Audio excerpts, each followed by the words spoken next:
विराज, मेरे पास तुम्हारे लिए एक स्ट्रेंज सवाल है। तुमने इन लेबर्स को काम करने से मना क्यों किया? तुम्हें क्या लगता है कि अगर ये लेबर्स काम नहीं करेंगी तो तुम्हें सरपंच साहब का घर मिल जाएगा? मनी मन सक्सेस पार्टी मनाते हुए राजन ने विराज से सवाल किया। विराज को राजन के सवाल में कोई दिलचस्पी नहीं थी। विराज ने उस सवाल को पूरी तरह से नजरअंदाज किया और अपनी नजर अलीबाग गांव के मेन एंट्रेंस पर टिका दी थी। थोड़ी देर में विराज जिंदल का पूरा ग्रुप वहां से आने वाला था और अगर ऐसा हुआ तो उसके बाद आज अलीबाग गांव की पूरी हिस्ट्री बदलने वाली थी। विराज तो बस उसी के बारे में सोच रहा था। जब राजन ने देखा कि विराज उसे कोई जवाब नहीं दे रहा है, तो राजन ने भी आगे सवाल पूछना बंद कर दिया था। अब तो राजन ये सोच रहा था कि वो गोपी शंकर को कैसे कॉल करे और उन्हें बताए कि विराज यहां आ गया है। क्योंकि अगर राजन ने गोपी शंकर को विराज के बारे में समय पर बताया, तो राजन को गोपी शंकर से एक अच्छा रिवॉर्ड मिलना तय था। ये सब सोचते हुए राजन चुपके से उस पेड़ के पीछे चला गया, जिससे विराज उसे ना देख सके। जब राजन ने देखा कि कोई भी उसे नहीं देख रहा है, तो तुरंत ही राजन ने अपना फोन बाहर निकाला और गोपी शंकर का नंबर डायल करने लगा। लेकिन इससे पहले कि राजन गोपी शंकर को कॉल करता, अचानक से उसे कुछ गरजने की आवाज आने लगी थी। उस आवाज को सुनकर राजन इतना ज्यादा शॉक्ड हो गया कि उसका फोन उसके हाथ से गिरने ही वाला था। लेकिन जैसे तैसे राजन ने अपने आप को संभाला और तुरंत ही आसमान की ओर देखा। आसमान पूरी तरह से साफ था और सूरज की तपिश में भी कोई कमी नहीं थी। ये क्या हो रहा है? राजन पूरी तरह से कंफ्यूज्ड था। बारिश का मौसम भी नहीं था, तो फिर वो आवाज कहां से आई? अभी राजन उस आवाज के बारे में सोच ही रहा था कि तभी फिर से गरजने की आवाज आई। इस बार राजन ने महसूस किया कि वो आवाज आसमान से नहीं आ रही है, बल्कि वो आवाज अलीबाग गांव के एंट्रेंस से आ रही थी। तुरंत ही राजन उस पेड़ के पीछे से बाहर आया और अपनी नजरों को गांव के एंट्रेंस पर टिका दी थी। राजन अब जमीन की कंपन को भी महसूस कर पा रहा था और इन हालातों को देखते हुए ऐसा लग रहा था जैसे गांव में कोई बड़ा सा एक्सकावेटर आ रहा है। अलीबाग गांव में अभी तक कोई भी हाई राइज बिल्डिंग नहीं थी। सारे घर ग्राउंड फ्लोर के ही थे। ये इकलौता घर था जो 3 मंजिला का बनने वाला था। इस गांव में कभी भी विकास नहीं हुआ था, इसीलिए यहाँ के लोगों ने कभी भी एक्सकावेटर भी नहीं देखा था। चूंकि राजन कॉन्ट्रैक्टर था, इसीलिए उसने बड़े शहरों में एक्सकावेटर देखा था। एक्सकावेटर की पावर को अच्छे से समझते हुए राजन को पूरा अंदाजा हो गया था कि उनके गांव में एक्सकावेटर ही आ रहा है। ये सही नहीं है। जैसे ही राजन ने मनी मन ये सोचा, वैसे ही गांव के एंट्रेंस से 1, 2, 3, 4 एक्सकावेटर अंदर आ गए थे। क्योंकि विराज ने अलीबाग गांव की वो जमीन खरीद ली थी, इसीलिए विराज जल्दी से जल्दी उस जमीन पर काम शुरू करवाना चाहता था। अब एक जगह काम शुरू होने वाला था, तो विराज सुषमा आंटी की जमीन को कैसे जाने देता? लगे हाथ विराज ने आज के आज ये जमीन के मुद्दे को जड़ से खत्म करने के बारे में सोच डाला था। एक के बाद एक एक्सकावेटर को अंदर आता हुआ देखकर राजन स्टन्ड रह गया था। उसे समझ नहीं आ रहा था कि और कितने एक्सकावेटर आएंगे या आ रहे होंगे। उनके गांव में एक एक्सकावेटर आने से ही हिस्ट्री बदल गई थी। यहां तो विराज ने एक्सकावेटर्स की फौज बुलाई थी। ओ माय गॉड, कौन है वो टाइकून जिसने इतने सारे एक्सकावेटर्स का इंतजाम किया है? एक लेबर ने गहरी सांस लेते हुए कहा। यार, ये तो बहुत सारे हैं। इनकी कॉस्ट कितनी होती होगी?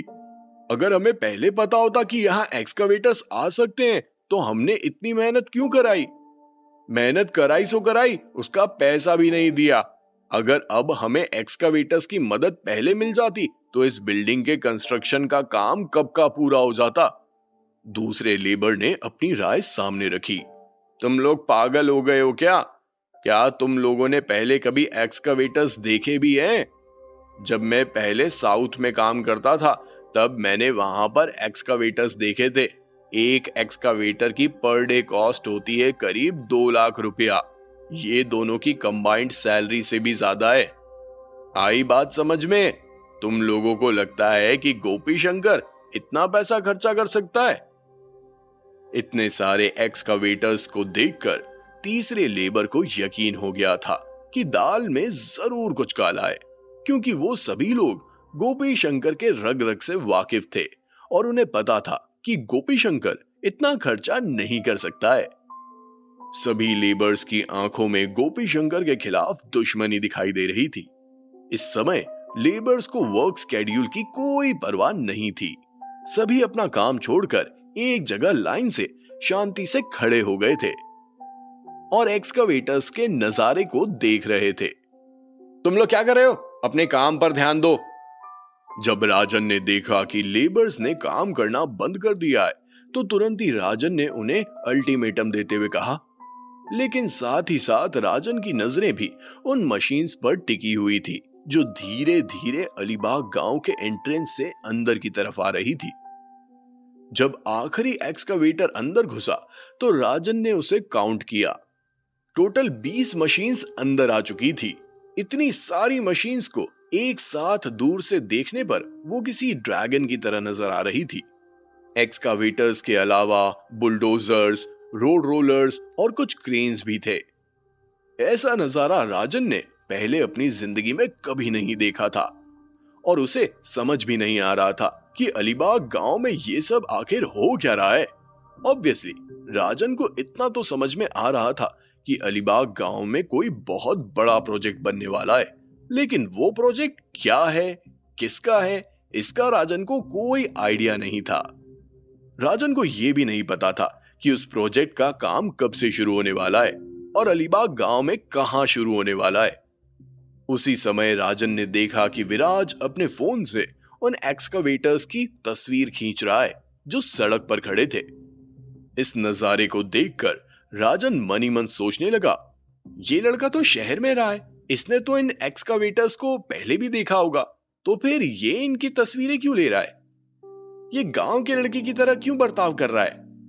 जब इतनी सारी मशीन्स गांव में आ रही थी तो उस कंपन को सिर्फ राजन ने ही नहीं बल्कि पूरे गांव वालों ने महसूस किया था।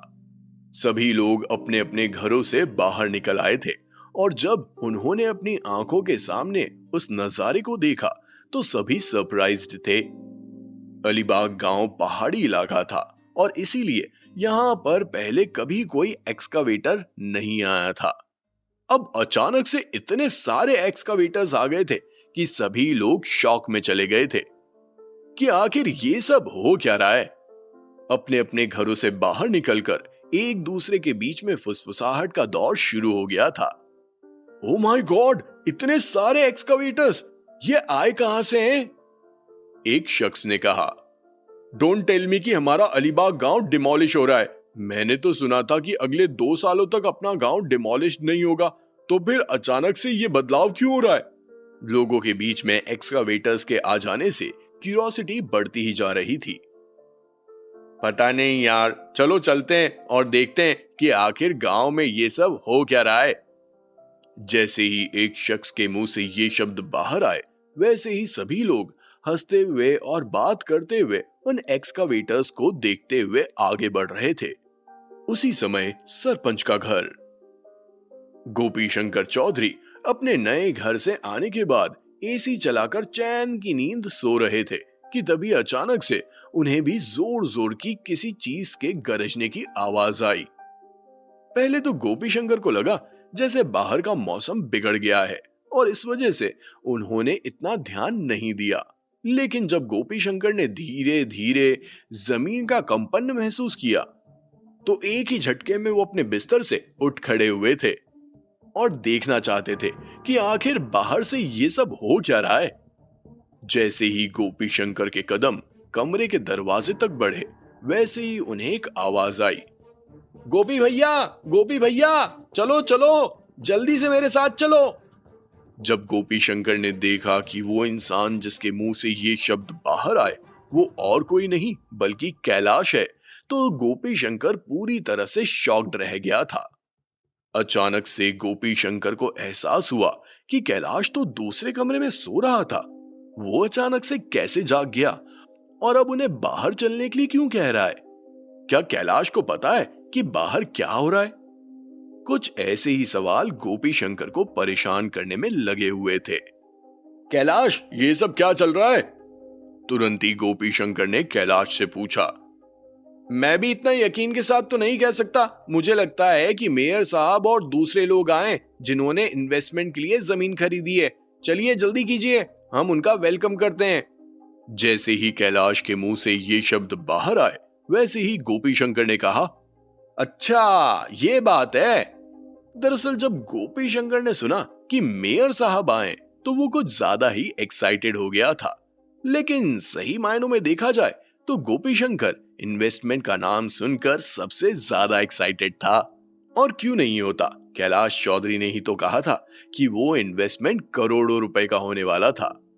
इतना बड़ा इन्वेस्टमेंट हो रहा है तो गोपी शंकर के पास ये बहुत अच्छा मौका है कि वो इन्वेस्टर के सामने अपनी छवि बनाए, जिससे फ्यूचर में गोपी शंकर उस इन्वेस्टमेंट से 4 से 5 करोड़ रुपए कमा सके। अपने दिमाग का पूरा इस्तेमाल करते हुए गोपी शंकर ने सोच लिया था कि उसे आगे क्या करना है। जैसे ही गोपी शंकर के दिमाग में वो ख्याल आया, वैसे ही गोपी शंकर पीछे मुड़ा और भागते हुए अपने कमरे में चला गया था। ये देखकर तुरंत ही कैलाश ने चिल्लाते हुए कहा, गोपी भैया, मैंने तो आपको कहा था कि हमें मेयर साहब को ग्रीट करने चलना है और आप दुबक के अपने कमरे में चले गए।